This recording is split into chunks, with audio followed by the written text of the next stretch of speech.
नमस्कार साथियों, स्वागत है आप सभी का आपके अपने YouTube channel India education service पर। मैं सावन कुमार आप सभी को जैसे कि चैप्टर 1 और चैप्टर 2 समाप्त हो चुका है, तो हमने उसका ऑब्जेक्टिव लाया है। जो आज है मेरा पहला चैप्टर का जो ऑब्जेक्टिव है, उसमें हमने जो सबसे महत्वपूर्ण प्रश्न 20 जो महत्वपूर्ण प्रश्न है वो लाया हूँ आज। तो आज हमें देखना है कि ऑब्जेक्टिव प्रश्न कैसे आएंगे हमारे ये बिहार बोर्ड का जो 2025 का जो फाइनल एग्जाम होगा उसके। तो हमने आज इस वीडियो में ये 20 क्वेश्चन का आंसर रखा है। और क्वेश्चन आंसर क्या है, यह टेस्ट है जो आप सभी को देना है। तो इसका जो इसे याद भी कर लेना है, क्योंकि यह आने वाले बोर्ड एग्जाम के लिए और जो टेस्ट एग्जाम होते हैं स्कूलों में उसमें महत्वपूर्ण भूमिका निभाएगा। और ये क्वेश्चन आएंगे ही आएंगे, ये महत्वपूर्ण क्वेश्चन है। तो हमें आज जानना है यूरोप में राष्ट्रवाद के जो क्वेश्चन है ऑब्जेक्टिव टाइप, वो हम जानेंगे। उसके मॉक टेस्ट देंगे आज। चैप्टर 1 है। तो हमारा सबसे पहला जो क्वेश्चन होगा वो दिख रहेगा अब आपको। तो आपके स्क्रीन पर दिख रहा होगा कि जो सबसे पहला क्वेश्चन है, गैरीबाल्दी। जो गैरीबाल्दी था वो पेशे से क्या था? तो हमें बताना है कि गैरीबाल्दी कौन था। वह सिपाही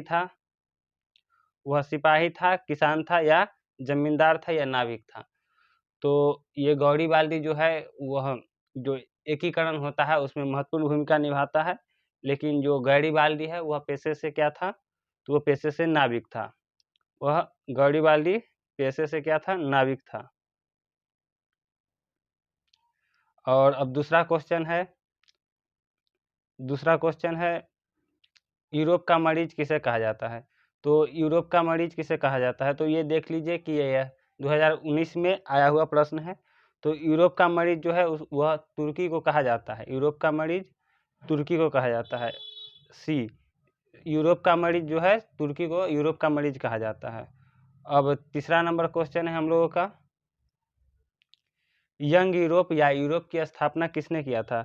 यंग यूरोप जो है उसकी स्थापना हुआ है। तो यूरोप के क्रांति में इसने भी महत्वपूर्ण भूमिका निभाई। तो इसकी जो स्थापना किया था वह बिस्मार्क था। हाँ, नहीं, इसकी जो यंग यूरोप है उसकी जो स्थापना है उसमें उसको मेजनी ने किया था। मेजनी यंग यूरोप के संस्थापक हैं। और हमारा चौथा नंबर क्वेश्चन है, फोर्थ क्वेश्चन है, किस युद्ध के बाद जर्मनी का एकीकरण पूरा हुआ था? तो यह सेडान के युद्ध, यानी डी आंसर होगा इसका। यह सेडान के युद्ध के बाद जर्मनी का जो एकीकरण हुआ है वह पूर्ण हुआ है। सेडान के युद्ध के बाद जर्मनी का एकीकरण पूर्ण हुआ है। और अब हमारा पांचवा नंबर क्वेश्चन होगा, यूरोप वासियों के लिए किस देश की साहित्य एवं ज्ञान विज्ञान प्रेरणा स्रोत थी? तो वह किस देश के जो विज्ञान था और साहित्यिक कला का जो कवियों के द्वारा जो रचना किया जा रहा था वह किस देश के कवि थे? तो वह यूनान के थे। कहाँ के थे? यूनान के कवि और वैज्ञानिक जो थे वह यूरोप वासियों के लिए प्रेरणादायक थे। आंसर इसका बी आंसर होगा, यूनान। और हमारा 6 नंबर क्वेश्चन है, जर्मनी और इटली का जो वर्तमान में किस महादेश के अंतर्गत आते हैं? तो इटली और जर्मनी जो है वह हम लोगों को यूरोप के महादेश में पाया जाता है, जो वर्तमान के यूरोप में है, इटली और जर्मनी। सी, यानी ये जो जर्मनी है और इटली है वह यूरोप महादेश में है। और 7वां नंबर क्वेश्चन है, रक्त एवं लौह की नीति का अवलंबन किसने किया था? मतलब यह रक्त और एवं लौह की जो नीति है वह किसने अपनाया था? तो रक्त एवं लौह की जो नीति है वह बिस्मार्क के द्वारा अपनाया गया था। रक्त एवं लौह की नीति बिस्मार्क के द्वारा अपनाया गया था। फिर इसी प्रकार से हमें आज देखना है 8वां नंबर क्वेश्चन। 8वां नंबर क्वेश्चन नहीं आया है, ये मिस्टेक है। 9वां नंबर क्वेश्चन देखते हैं, वियना कांग्रेस के द्वारा फ्रांस में किस शासक वंश की पुनर्स्थापना की गई थी? वियना कांग्रेस का जो के जो संस्थापक है वह कौन थे? फ्रांस के जो कौन सा वंश है जो वियना कांग्रेस के द्वारा पुनर्स्थापित किया गया था? तो वो बुर्बो वंश के द्वारा जो ये फ्रांस के जो शासक थे, पहला जो शासक था वह बुर्बो वंश था, उसी का शासन स्थापित हुआ था वियना कांग्रेस के समझौता के बाद। जो वियना समझौता हुआ उसके बाद जो फ्रांस में जिसकी शासन आई वह बुर्बो वंश का था।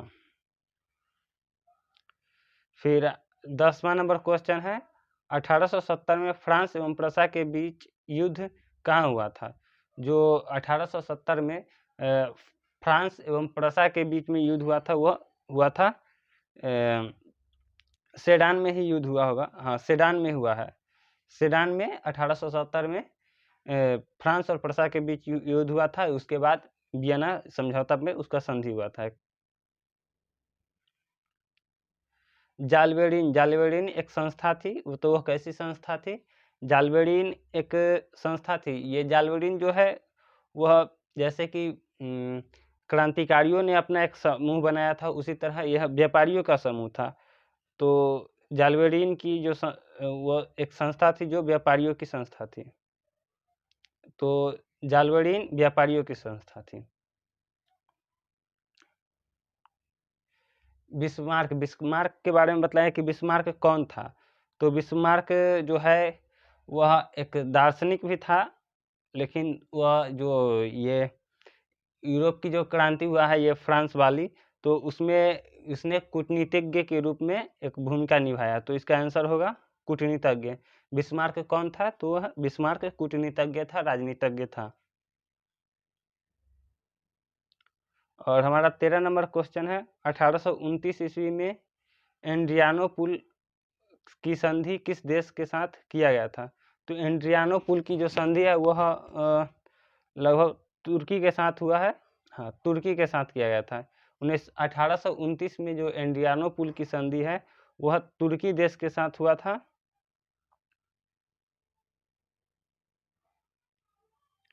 इटली एवं जर्मनी के एकीकरण के विरुद्ध निम्न में से कौन था?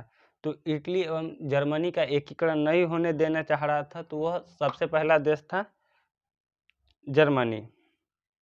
नहीं, जर्मनी नहीं था, वह था ऑस्ट्रेलिया था। इटली और जर्मनी का एकीकरण के नहीं होने देना चाह रहा था, वह ऑस्ट्रेलिया देश था। वह चाह रहा था कि इटली और जर्मनी एक विखंडित स्टेट बना रहे। तो इसका आंसर सी है। और हमारा 15 नंबर क्वेश्चन है फ्रैंकफर्ट की संधि कब हुई थी? तो फ्रैंकफर्ट की जो संधि है वह 1871 में किया गया था। हाँ, फ्रैंकफर्ट की संधि 1871 में हुई थी।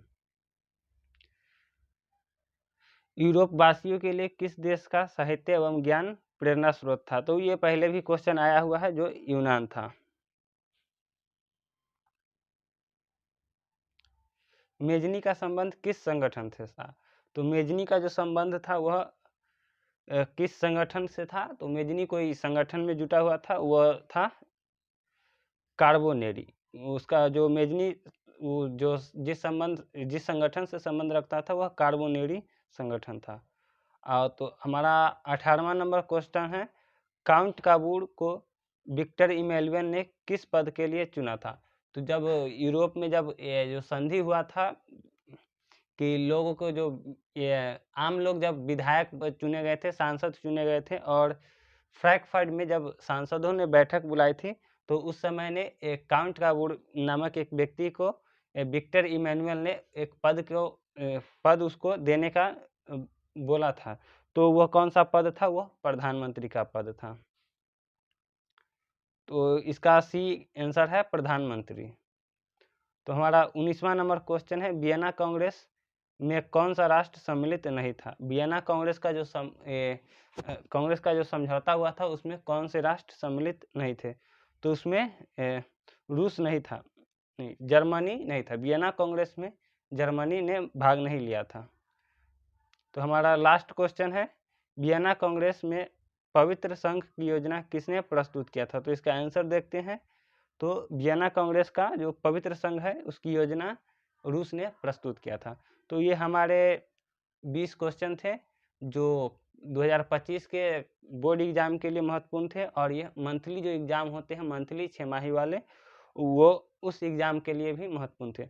तो आप इसे याद कीजिएगा। और चैप्टर 1 का ही 20 क्वेश्चन अभी और बाकी है, 20 या 30 क्वेश्चन अभी और आएंगे जो अगले पार्ट में आएंगे, तो इसे याद कीजिएगा। और अगली ये जो चैप्टर 2 का जो बचा हुआ भाग है, एक पार्ट अभी बचा हुआ है, वो आरएसएस की स्थापना के बाद के बारे में बतलाना है, तो उसका वीडियो भी जल्द ही आ जाएगा।